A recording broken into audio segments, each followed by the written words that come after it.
Hola, ¿qué tal? ¿Cómo están? Bueno, pues nos encontramos aquí nuevamente en un episodio más de nuestro podcast Conversaciones Púrpuras, en esta ocasión de manteles largos, con la presencia de Ana Surian Bayona. Muchísimas gracias por haber acudido, Ana Surian. No, gracias, es un gusto estar otra vez aquí con ustedes. Sí, me encanta que hagas la precisión de otra vez porque es la segunda ocasión que Suri nos acompaña, la primera vez con una plática interesantísima con los estudiantes de licenciatura que de verdad abrió un campo muy importante y muy fértil para la discusión y el análisis. Y ahora, bueno, pues continuando con esa brecha que comenzaste a arar, Suri, quisiera antes de iniciar con el programa presentarte un poquito de manera muy, muy general algunos datos. Así como la ven de jovencita, hay unos datos bien interesantes. Ella es médico cirujana por la UGED, especialista en psiquiatría por el Tecnológico de Monterrey, especialista certificada por el Consejo Mexicano de Psiquiatría, cuenta con una maestría en ADM de hospitales. Administración de hospitales. Actualmente es subdirectora médica del Hospital de Salud Mental y desempeña también consulta en el ámbito privado. Me parece que es muy interesante desde la presentación de tu currículum, así en sintético, Suri, porque, bueno, las experiencias que debes vivir en este asunto de salud mental deben ser para escribir 20 libros y más, ¿verdad? Yo creo que son experiencias muy, muy interesantes. Y el día de hoy te hemos invitado a este podcast con perspectiva de género para abordar un tema fundamental de nuestro tiempo, que, como comentábamos antes de iniciar la grabación, no son temas que están emergiendo ahorita, pero sí son temas que se están visibilizando y tienen que ver con la perspectiva de género y la salud mental. Quisiera iniciar con esta plática dando algunos datos interesantes, no para ti que los conoces de manera muy precisa, pero sí para la gente que nos escucha. Por un lado, es muy interesante identificar cómo hay una prevalencia de problemas de salud mental en la población femenina por sobre la población masculina a nivel mundial. O sea, tenemos nosotros que a nivel mundial el 30% de mujeres presenta problemas de salud mental contra un 24, 23% de hombres, que dices tú, ay caray, pues pareciera poquito, pero la diferencia sí es importante. Nos dice también los datos estadísticos del 2022 que entre el 10 y 15% de las mujeres en países industrializados y entre 20 y 40% en países en desarrollo sufren problemas de depresión durante el embarazo y el posparto. Y eso también es un dato escalofriante, porque no nada más es aviéntate la chamba de criar, sino cría dentro de un hoyo emocional y cría bien, ¿verdad? Además, las mujeres tienen el doble de posibilidades de sufrir trastornos de ansiedad y depresión en comparación con los hombres. Esto, bueno, específicamente para el entorno latinoamericano. En México, las mujeres suelen padecer trastornos alimenticios en una proporción de 10-1. Esto me dejó de verdad muy, muy sorprendida. Sí. Y bueno, con estos datos, una depresión, problemas alimenticios, situaciones de identidad corpórea también alterada.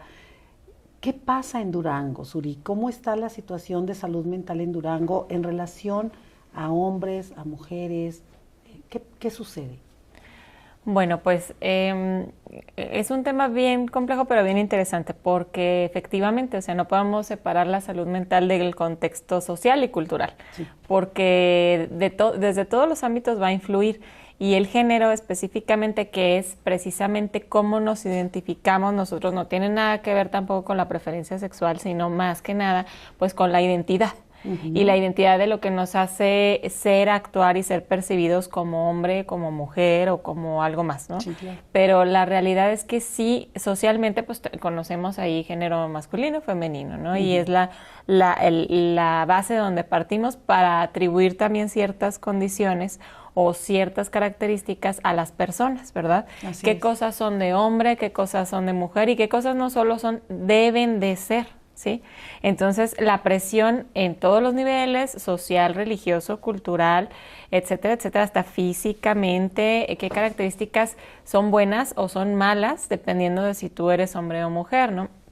Y en la salud mental, pues, bueno, hablando un poquito de las generalidades, en el ámbito público y en el ámbito privado, pues sí, lo que más está predominando son los trastornos afectivos, dentro de ellos la depresión es el más importante, de inicio desde la edad escolar, que viene siendo desde la primaria, están los casos bastante complicados hasta la tercera edad. Sí. Los trastornos de ansiedad, que si bien con la pandemia también se incrementaron muchísimo, ya estaban ahí, son la segunda causa y en ocasiones de las primeras, dependiendo del contexto, de temas de salud mental en general, ¿verdad? Las adicciones, por supuesto. Sí, claro. Y un tema bien importante que tenemos ahorita en Durango, que no queremos quitar el dedo del renglón de él, es el suicidio, ¿sí? Y de ahí, pues a lo mejor muchos otros que si bien son importantes, a lo mejor no son tan comunes como estos, como los trastornos alimenticios, como quizá algunas otras circunstancias que tienen que ver con trastornos obsesivos, trastornos pues ya que están acompañados de situaciones más complejas, personalidad, etcétera, pero hoy por hoy pues lo que no podemos dejar de lado son esos. Sí es cierto que la depresión, por ejemplo, si nos enfocamos un poquito ahí, están reportadas las cifras pues mayormente en mujeres, probablemente sí sea así la realidad, pero hay un dato bien curioso, que los hombres no se acercan a los sistemas de salud. Exacto. Entonces, esa es una perspectiva que tenemos que tomar en cuenta al hablar de género, porque no es que los hombres no se depriman, no es que los hombres no estén reportados ahí como tal, sino que no llegan a los sistemas formales de salud y usan otras estrategias para atender su salud mental, si es que lo logran. Sí, claro. Porque muchas veces el estereotipo es que los hombres, pues bueno, uno, no se ponen tristes, no lloran, ¿sí? Está mal mostrar señales de afecto porque es como equiparable a debilidad, sí. Porque la cuestión de arreglar las cuestiones más vulnerables es con la violencia o con algún otro tipo de circunstancia, como a lo mejor hasta las adicciones. Atenderse pues es cuando ya estás muy grave o cuando alguien te tiene que operar o vas a otro tipo de doctor, pero no a un psicólogo, no a un psiquiatra, mucho menos, ¿no? Entonces eso también hace complicado que las cifras sean reales en todos estos temas que tienen que ver con la salud y más con la salud mental. Claro, tocas 3 puntos, bueno, todo lo que dijiste es muy importante, pero 3 puntos que yo quisiera que desarrollaras un poquito más, Uri, porque me parece que pueden resultar de gran utilidad para quienes nos escuchen. Primero, el asunto de los estereotipos y los roles de género. Las mujeres en este tiempo están trabajando generalmente en 3 frentes, así como de manera constante, que es el frente laboral, el trabajo remunerado, es el frente de pareja, o sea, tengo que rendir también como pareja, y el frente de madre. ¿Sí? Sí. Y a lo mejor ahorita van a decir, también los hombres, sí, pero vuelvo al asunto de los roles. Exacto, hay una expectativa social en torno a las mujeres muy alta, muy demandante, y qué tanto esa expectativa está condicionando este tipo de trastornos, hacia dónde nos está llevando. Cuando tú hablas de una mujer que tiene 3 frentes que cubrir, pues necesariamente, o sea, no tenemos que ser muy brillantes para darnos cuenta de que le queda poco tiempo para ella. No, nada. Nada. Sí. ¿A dónde nos lleva esto en cuestiones de salud mental? Una realidad como esa, ¿a dónde nos lleva? Pues faltó la parte femenina, que yo creo que es atribuible mucho a ver a la mujer como alguien más frágil, como alguien pues que emocionalmente es normal que llora y no está deprimida, o sea, es normal porque pues sus emociones o está loca o así es ella, ¿sí? A la dependencia, porque está bien visto pues que sufran violencia económica o violencia de cualquier otro tipo, porque pues no se les permite a lo mejor desarrollarse en alguno de esos ámbitos, o si lo hacen se restringe mucho o se culpabiliza. Por ejemplo, pues sí trabajas, pero ve cómo están tus hijos, ¿no? Entonces, esta parte también es bien importante, a ser cuidadora, ¿sí? O sea, la mayor parte, hubo un estudio muy interesante que hizo ahí un médico residente en el hospital que hablaba del desgaste de los cuidadores de pacientes en salud mental, ¿verdad? Pacientes con condiciones ya más graves, ¿no? Y el 90% de los cuidadores eran mujeres. Claro. Y bueno, no es algo alejado de la realidad. A veces hasta eran criadas las mujeres para poder cuidar a los papás o al esposo o a los abuelitos, o se prestaban como, tu tía tuvo un bebé, pues ve tú para que lo cuides, ¿no? Te presto, o sea, como esta cuestión de también hacer a la mujer pues débil en algunos aspectos, pero atribuirle otras responsabilidades bastante importantes sin cuestionar, ¿verdad? Esto de también el trabajo no remunerado es bien importante porque creo que es el más absorbente a veces. Sí. Cuando dicen, pero tú no haces nada, ¿no? Y entonces dices, tienes un agotamiento tremendo, no tienes el mismo recurso económico y no tienes tiempo. Y entonces, ¿qué pasa? Pues empiezas a desarrollar todos estos síntomas entre los trastornos afectivos, depresión, desgaste del cuidador, burnout, que si bien no es un diagnóstico psiquiátrico de cuestión mental, pero sí es una condición que afecta a la salud mental. Exacto, que empieza a generar a la larga trastornos de salud mental importantes, ¿verdad? Asociado a... bueno, por un lado te decía yo, hay 3 puntos que quisiera que trataras, gracias por este. El segundo punto es la diferencia que hay con respecto al género en cuanto a los trastornos de salud mental. Dijiste algo muy interesante ahorita. Las mujeres manifestamos la depresión llorando porque finalmente no está sancionado que lloremos. Tirándonos al suelo porque, bueno, al cabo es débil y obviamente la depresión le va a dar por allí. Sí. Y entonces de pronto tipificamos o está tipificada la depresión asociada a esos patrones de comportamiento que expresamos las mujeres. Pero luego los hombres tienen otra forma de manifestar la depresión y que tiene que ver con agresividad, con trastornos de relación social, con formas de vincularse que no son sanas, etcétera, ¿no? ¿Qué se hace o qué podemos hacer? Sector salud, sector educativo, sociedad en general, para poder cobijar o abrazar a estos hombres que están en situación de depresión y que, como decías hace un rato, no se acercan a los sectores de salud, de atención, que pudieran atenderlos, ¿no? Sí, ese es un dato bien interesante, creo que engloba un poquito los 2 puntos que tocamos. Hay algo, Delia, que no quisiera dejar pasar, que es la complicación más grave en salud mental, que es el suicidio. Sí. Precisamente la cantidad, al menos estoy hablando de los datos más actuales ahorita en Durango, ¿por qué? Porque en el hospital pues atendemos mucha gente, no diría la mayoría, porque desafortunadamente no toda la gente con conducta suicida se atiende, o se atiende en otros lugares y de otras formas que a lo mejor no llega a un especialista en salud mental, ¿no? Pero sí atendemos bastantes intentos de suicidio, alrededor de un poquito más de el año pasado fueron más de 1,000, por ahí estamos hablando de que tenemos pues varios al día de atenciones. Y afortunadamente es gente que está viva, ¿verdad? Porque de los suicidios consumados, pues estábamos haciendo un análisis bien interesante con nuestra base de datos de los atendidos a los suicidios consumados que manejaba Seguridad Pública y todo esto, pues y vimos que solamente 3 personas coincidían de todo este universo, lo cual dices, bueno, a mí me da a pensar, ¿verdad? Mis conclusiones fueron que de todas maneras acudir a un tratamiento es protector, porque es un factor que si bien dices, bueno, sí hay suicidios consumados, pero los demás están vivos y tenemos oportunidad de darle seguimiento, ¿no?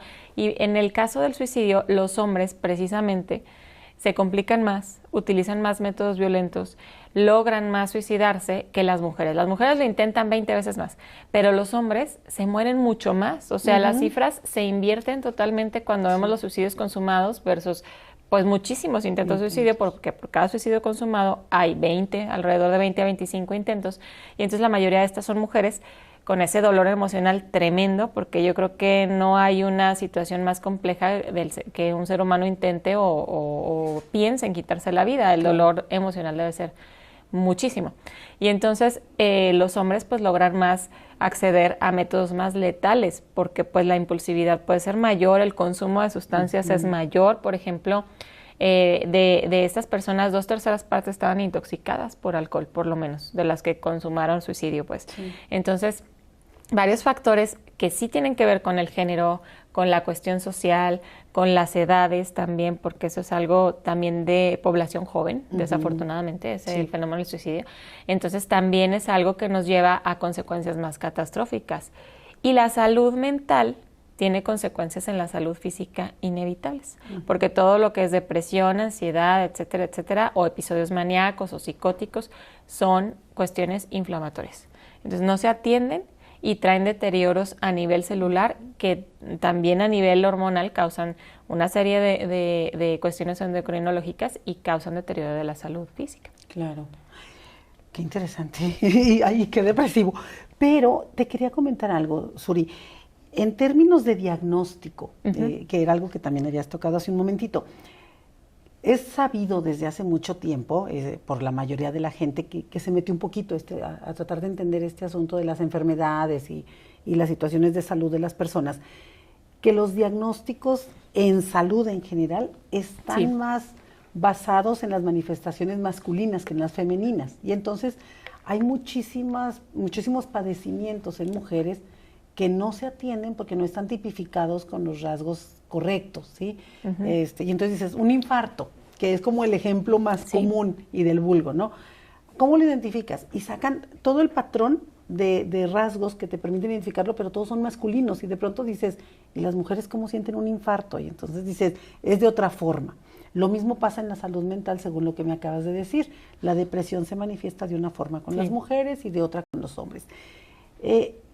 Hablaste de que el hecho de que los hombres acudan, o las mujeres también, perdón, acudan a un servicio de salud mental, ayuda a disminuir el riesgo de éxito en los intentos de suicidio, o sea, de consumar el suicidio.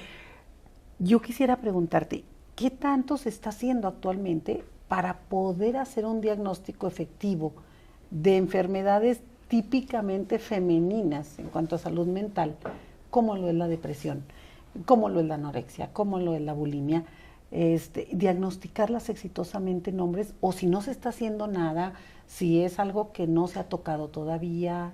¿Cómo estamos en eso?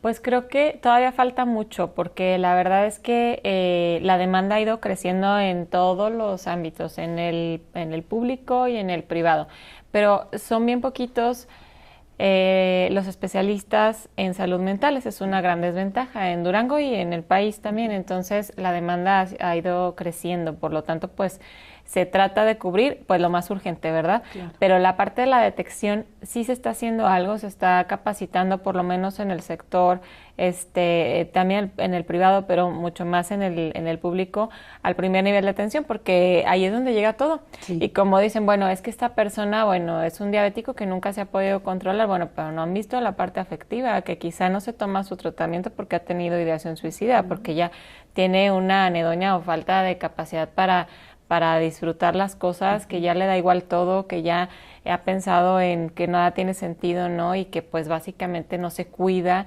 que o sea, hay muchos factores ahí que a lo mejor la parte física pues está influyendo, pero no vemos esa parte.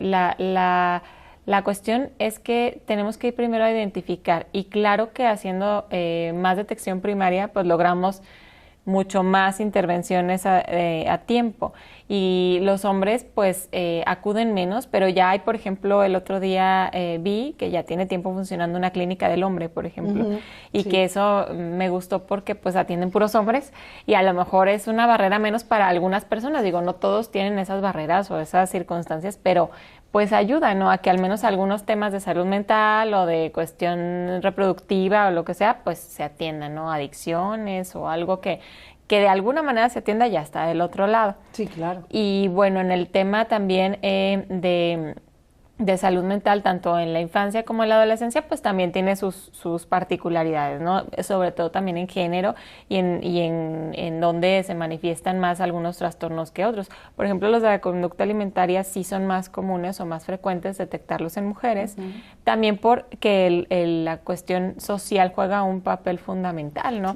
Lo que se considera pues bueno, bello, los estándares de popularidad, de estar en cumplir ciertas características que son más asociadas con la feminidad, ¿no? Con este estándar de ser bonito es lo único que le queda, ¿no? Al menos, ¿no? Para conseguir X cosa, ¿no? Y a los hombres, pues bueno, mientras sea buena onda, ¿no? O sea, pero que mientras esté de esta manera trabajando, tenga mucho dinero, pues ya se consigue a alguien, ¿no? Esa parte socialmente todavía está muy, muy marcada. Claro que varía de un lugar a otro, pero sí favorece, por ejemplo, trastornos de conducta alimentaria. Pues adicciones es un tema que va muy parejo, pero todavía los hombres sigue siendo un tema todavía más complicado.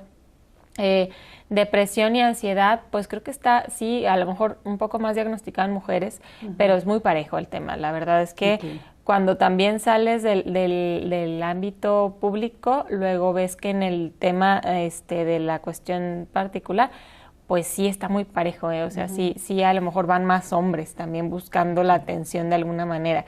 Entonces también hay ciertas determinantes sociales que pueden influir en eso. Y además, ahorita que dices de determinantes sociales, los estereotipos que tenemos, ¿no? O sea, en un hombre a lo mejor él no se va a sentir tan cómodo hablando de que está deprimido porque es un signo de debilidad. Sí, y a lo mejor con una mujer tampoco. No es un problema. Sí. Pero la ansiedad para el hombre no es un problema porque, bueno, hay energía de más, hay una serie de cosas que se asocian a ese estereotipo que tenemos del macho o del hombre o de aquel que es dinámico y activo y agresivo. Y entonces dice, no tengo problema en decir que estoy un poquito más agresivo que de costumbre, ¿no? Sí. Creo que eso es importante. Y eso es importante mencionarlo, la verdad es que sí.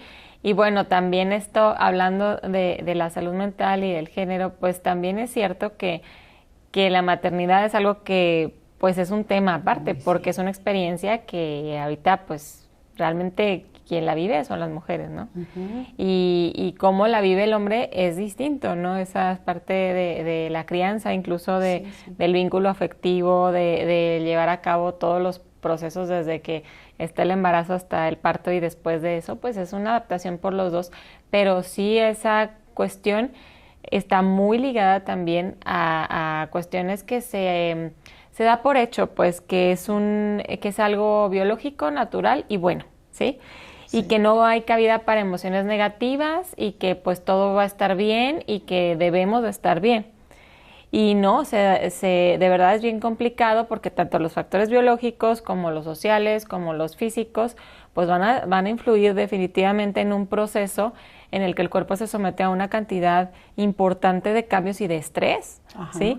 Y entonces es también donde se reflejan algunos trastornos afectivos. Por ejemplo, ya está pues varias entidades que se pueden presentar ahí, pero ya ahora se llama depresión periparto porque inicia no solo después de dar a luz, sino se detecta muchas veces antes del embarazo o durante el embarazo.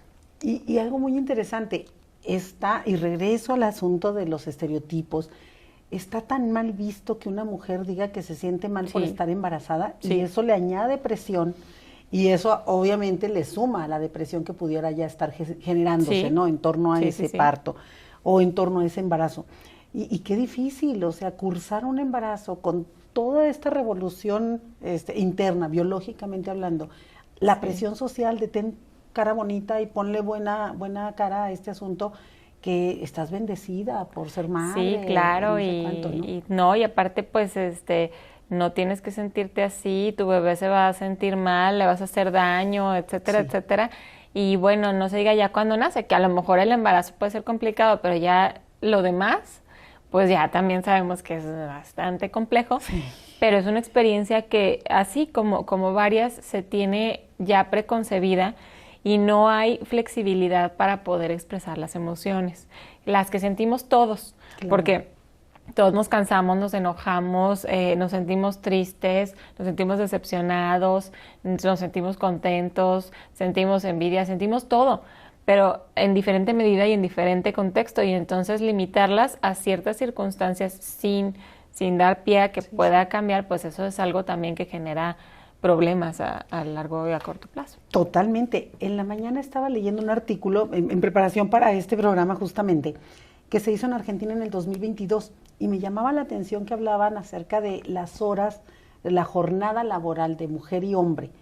Y decía, la mujer tiene una jornada laboral, con esos tres frentes, ¿no? De los que te hablaba, tiene una jornada laboral que rebasa en ocasiones las 14 horas diarias. Y el hombre tiene una jornada laboral, incluyendo las tareas de casa, de no más de 10 horas, en promedio. Sí, en promedio. ¿A qué le está quitando tiempo la mujer? Al descanso, al ocio, a la recreación, a la satisfacción personal, al desarrollo de algunos sueños, a lograr algunos propósitos de índole personal que no tienen que ver con un desarrollo profesional quizás, pero que es darte gustos, ¿no? Y que finalmente eso te lleva a generar una especie de bola de nieve catastrófica en la que acabas con un trastorno de salud mental importante, ¿verdad? Sí. En este sentido, Suri, cuando ocurre esto, cuando ya se desarrolló la bola de nieve y llegan a consulta con ustedes y que llegan a una institución de atención psiquiátrica, ¿qué es lo que ustedes hacen como primer momento? O sea, llega una mujer o un hombre, quien sea, hablaba de las mujeres por esta diferencia, ¿no? Una persona llega con ustedes y ¿cuál es el protocolo de atención que tienen ustedes? Bueno, depende del servicio que llegue, ¿verdad? Pero digamos que llega a una consulta habitual de psiquiatría, normalmente pues es primero conocer a la persona, es unos datos generales para saber todos los datos que se tienen que saber de una persona, y de ahí empezar por el motivo de la consulta, porque es muy importante saber qué es lo que lo trae en este momento a la consulta. Seguramente de ahí para atrás puede haber muchas otras cosas, ¿no?, que van a ser muy importantes, pero centrándonos en el momento, podemos identificar más o menos algunos síntomas o algunas situaciones de riesgo o algunas circunstancias sobre las cuales se va a ir el abordaje principal. Y claro que ir poco a poco viendo algunos antecedentes que están relacionados con la situación que tiene actualmente van a servir mucho, pero lo más importante es dejar que la persona se exprese. Hay personas que ni siquiera te pueden decir cómo se sienten o qué sienten en emociones. Te dicen, me siento mal, pero no sé por qué.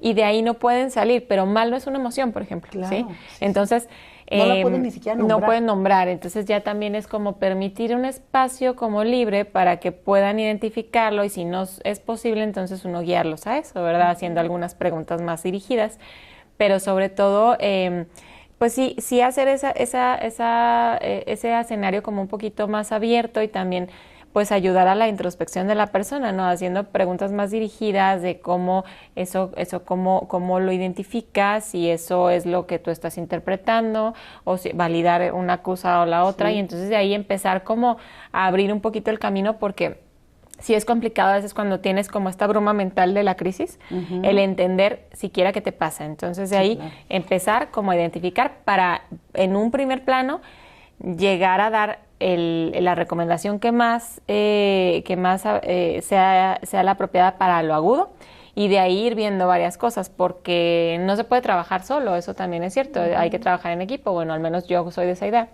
Y siempre, por ejemplo, una buena terapia, con un buen tratamiento farmacológico, con buenos hábitos, con reafirmar cuestiones positivas, que si te gusta el ejercicio, que si te gusta jugar cartas, que si te gusta el ajedrez, la parte espiritual, o sea, todo lo que sume, bienvenido. Claro. Y de ahí empezar a identificar qué factores empezamos a agarrar para volverle a enseñar al cerebro, pues, estímulos agradables. Y partir de ahí también. Ok.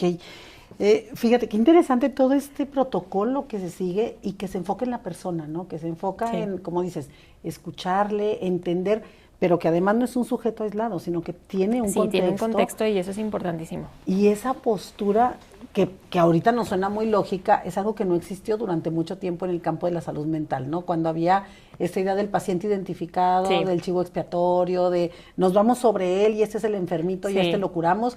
Y el contexto no tiene nada que ver. No, nada. Y ahorita verlo en su contexto, con toda la presión social del micro y del macro contexto, de la familia, de la gente que le rodea, de las expectativas sociales, de los logros no consumados. O sea, dices, es muy, muy complejo. O cuando la orientación sexual también incluso fue catalogada como una enfermedad mental por los propios especialistas en salud mental, ¿no? Que antes hacían las clasificaciones de esta manera.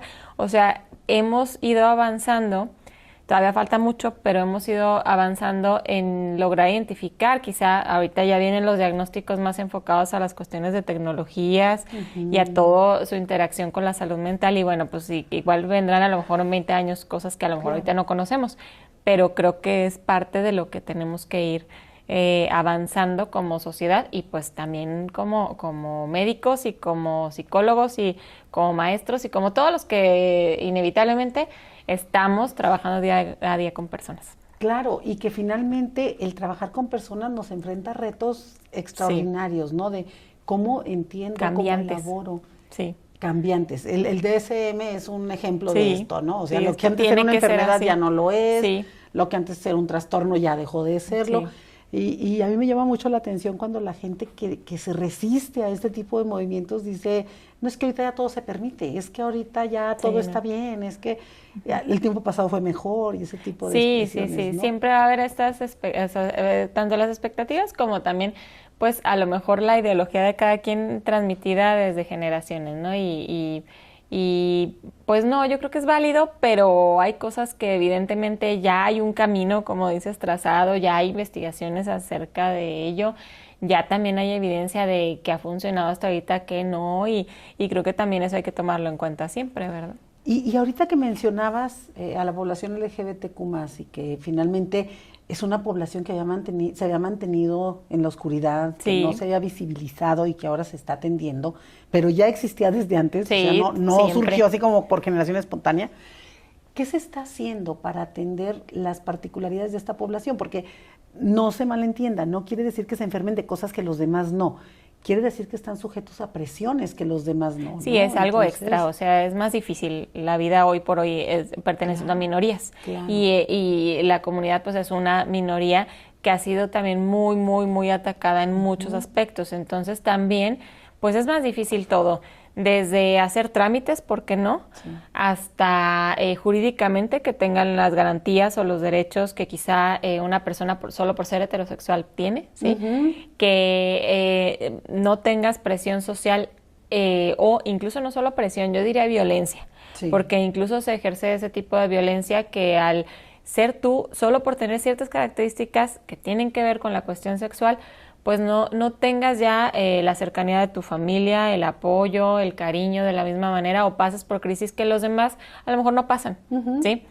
Simplemente por decir, soy diferente o soy así, ¿sí? Entonces creo que esas son limitantes que van generando cierto detrimento de la salud mental y que estás todavía más expuesto a más situaciones hostiles y adversas. Entonces sí es cierto y se trata de entender, a lo mejor en tema de salud mental se es un poco más abierto, todavía se necesitan muchos cambios, pero en el sistema de salud común, pues no, para nada, ¿no? O sea, existe todavía el estigma, existe la violencia, la discriminación, no hay a lo mejor los protocolos apropiados, por ejemplo, para atender a alguien que es trans y que está en una sala de cirugía y que dice, no, yo quiero ser tratado como mujer.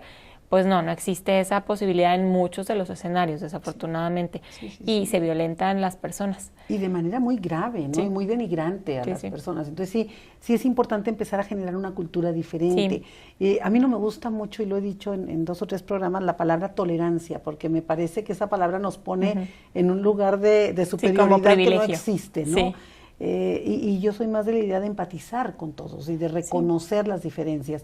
No hay una que sea mejor que otra, hay una que ha sido mejor tratada que otra. Y entonces, pues bueno, y hay que reconocer los privilegios, ¿verdad? Que hoy por hoy es así, pues sí, pero también hay que estar consciente de ellos y eso nos hace también, pues, tratar de ser más flexibles, ¿no? Claro. Porque no se pide, luego también tienen esto de que la inclusión forzada y no sé qué. Creo que no, o sea, se trata simplemente también de entender las diferencias en la existencia humana, ¿no? En todos los aspectos, porque a final de cuentas eso nos trae muchos problemas. Y sí son poblaciones más vulnerables a ser sujetos de violencia o a cometer actos violentos como el suicidio, porque también el suicidio es un acto de violencia. Sí, claro. Suri, para terminar, no quisiera terminar, de verdad. Luego hacemos otro. Sí, por supuesto. Pero quisiera que nos dieras algunas recomendaciones. Tenemos una población aquí en la universidad predominantemente femenina, pero eso no quita que tenemos varones aquí en la universidad, que tenemos personas de la comunidad LGBTQ+, que tenemos personas que están pasando ahorita por situaciones de crisis en cuanto a salud mental, incluso en cuanto a salud física, de necesidades económicas, de personas en vulnerabilidad, de lo que me digas, ¿no? Sí. Ahorita estamos atendiendo a una licenciatura que es la licenciatura en Educación Preescolar y Primaria para el Medio Indígena. Es el espacio en vacaciones en que los atendemos y que, bueno, es de todos sabido que también la población indígena es altamente vulnerable. ¿Qué nos puedes decir, qué les puedes recomendar en este aspecto de salud mental a todo este mosaico de población estudiantil que te dibujó? Bueno, creo que primero darse a la tarea de identificar. O sea, sinceramente, si yo estoy pasando por una situación que pareciera ser normal para mí, porque a veces normalizamos el vivir con estrés, con ansiedad, con lo que sea, pero que me hace sufrir. O sea, si ya me está causando un sufrimiento emocionalmente y aparte me está afectando en algunos otros ámbitos de mi vida, bueno, hay que concientizar primero esa parte, ¿no? Ser un poco más abiertos y darse la oportunidad de acudir a una valoración. Porque muchas veces esa es la primera barrera que tenemos que romper nosotros, de la manera que sea. A veces nos lleva a alguien, a veces vamos porque ya no nos queda de otra, porque nos ponen un ultimátum o lo que sea, pero es importante vivir la experiencia, porque una vez que se vive, pues estás todavía más abierto a poder experimentar mejoría. Porque peor sí te puedes sentir, ¿eh? O sea, yo sí les digo a las personas que de verdad, si no te atiendes, peor sí te vas a sentir. O sea, eso está, te lo puedo firmar donde tú quieras. Todavía pero no llegas al fondo. No, y es horrible. Entonces, creo que sentir lo que estás sintiendo ya es demasiado. Entonces, siempre hay alguien que puede hacer que las cosas cambien. También ahorita hay un espacio que quiero poner también aquí sobre la mesa, igual a la disposición de ustedes, luego hablamos más de él, pero es un espacio en el hospital, es nuevo, es como una cliniquita pequeña ambulatoria, o sea, está ahí en la parte externa del hospital, donde se atiende específicamente la conducta suicida. Entonces, todas las personas que tienen ideación suicida o que han tenido ahí como un gesto, un intento, lo que sea, pueden acudir ahí de lunes a domingo de 8 a 8 de la noche. Nosotros ahí les haremos llevar también una referencia porque de la misma escuela pueden enviar ustedes en esa referencia directo para allá y se va a atender por un psiquiatra y por un psicólogo en ese día, ¿sí? Y se hacen, aparte de que se te atiende ese día, un cierto número pequeño de sesiones donde semanalmente te van a estar viendo para atacar la crisis, o sea, es una contención importante. Y aparte sistemática, ¿verdad? Sistemática, sí, porque entras a un protocolo, ¿sí? Y son 3 citas individuales y 7 grupales, que finalmente eso hace que mientras tu tratamiento farmacológico también va haciendo el efecto que se desea, que ya en unas semanas vaya mejorando, pues vas a tener esa oportunidad de que de manera personalizada tengas la atención urgente, porque la conducta suicida pues no espera, ¿verdad? O sea, no es como esperar a la cita en 2 semanas o en 3 o en un mes, y entonces esa es una oportunidad que precisamente ahí de todas las edades se pueden atender y con la facilidad de que puede ser tanto entre semana como el fin de semana, hablando de que pues hay personas que tienen cierto horario, de que tienen ciertas ocupaciones, ciertas edades, pues yo creo que esa es una oportunidad que al menos eso es para todo mundo, ¿no? Extraordinaria oportunidad. Sí. Y ya cuando quieran buscar también, pueden hacerlo como se sientan más cómodos, ¿verdad? Si también dicen, no, yo no quiero ir a un hospital, está bien, busquen atención en un consultorio, busquen atención con un psicólogo, por donde ustedes quieran empezar, pero el quitar como que la olla de presión, eso definitivamente va a hacer que las cosas cambien. Claro. Pues muchísimas gracias, Uri. De verdad ha sido un placer y sí te voy a tomar la palabra, va a haber una segunda parte de esta plática. Esperemos contar con el favor de su atención. Te agradezco muchísimo tu compañía, todo lo que compartiste con nosotros y pues nos vemos muy pronto nuevamente. Sí, ojalá que sí. Y pues ese es el mensaje y más que los datos que son bien interesantes y que cada vez están cambiando, creo que lo más importante es cómo hacer algo. Ya sentimos, ya pensamos, ya todo, pero hay que hacer algo. Entonces ahí está la diferencia. Así es. Muchísimas gracias, Uri. Gracias. Gracias a todos ustedes y nos vemos la próxima semana. Muchas gracias. Muchas gracias.